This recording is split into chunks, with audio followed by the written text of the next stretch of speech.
I'm Isabella. I'm Tim. I'm Laura. And I'm Matt.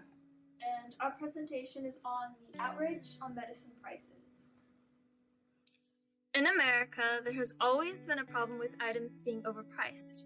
This has not been limited to food or clothing, but the health field as well. And this can severely affect those in need by limiting the care that they deserve.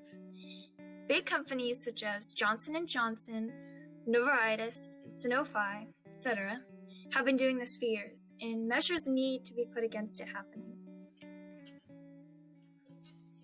Patents used to be ways to motivate people to invent by offering a reward. Companies will have teams of lawyers that keep the patent on drugs ongoing. The odd thing is, a lot of these drugs are common drugs like insulin or aspirin. At least 125 patents are filed on each medicine. Companies may also try to put 2 pills in one. The higher the company's patents, the more they become unchallengeable. Therefore, the prices on medicine skyrocket. At times, pharmaceutical companies ignore the fact that their prices are more than what an individual can afford.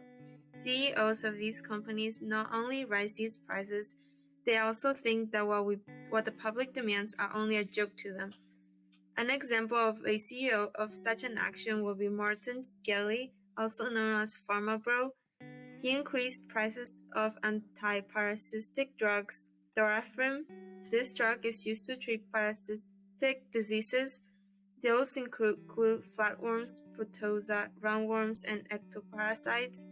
Examples include ticks, fleas, lice, and mites. These drugs once cost $13.50 per tablet. He raised them to be $7.50 per tablet, an increase of 5,000%. For such an action, he was sentenced to 84 months in prison. As a consequence of these actions, consumers of these companies need to use their own money in order to buy these drugs, since insurance companies do not cover these drugs. On a 2016 data showed that 14% of Americans will cease using their medicine for the reason they can't afford it. Another major issue with this argument is where our money goes. According to David Belk's The True Cost of Healthcare, many pharmaceutical companies spend their profits on marketing rather than research or other areas that are more important. For example, Pfizer Incorporated spent $8.7 billion on research and development in 2019, according to their tax record, but spent $14 billion on marketing, which is selling, informational, and administrative expenses.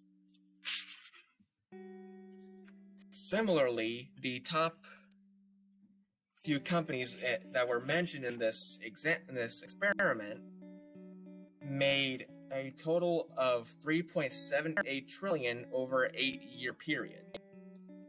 A total of $640 billion was spent on research.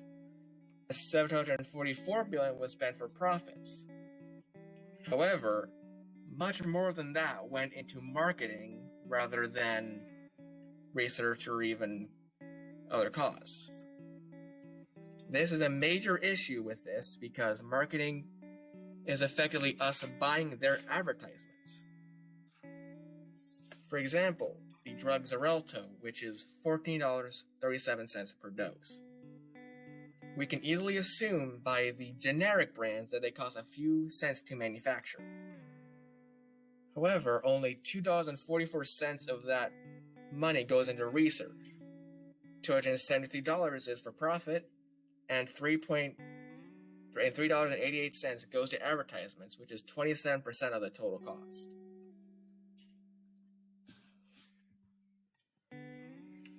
Patients, the insurance industry, employers, legislators, the board of directors of pharmaceutical companies, and CEOs and stockholders have all either contributed directly or indirectly to these pharmaceutical companies.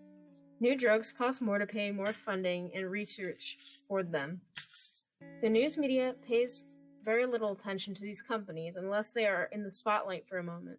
This issue needs to be fixed soon for the good of the people and to fight against monopolies. In the medical field, there have already been advances outside of the U.S. For instance, the Canadian government has already set a negotiated price ceiling on the 6 most common drugs. The government of the UK has also passed an agreement with the pharmaceutical industry that limits price increases to a max of 2% per year. The UK also has passed the Pharmaceutical Price Regulation Scheme. This states that if a pharmaceutical company's profits go over a certain amount, prices must be lowered or increases must be delayed.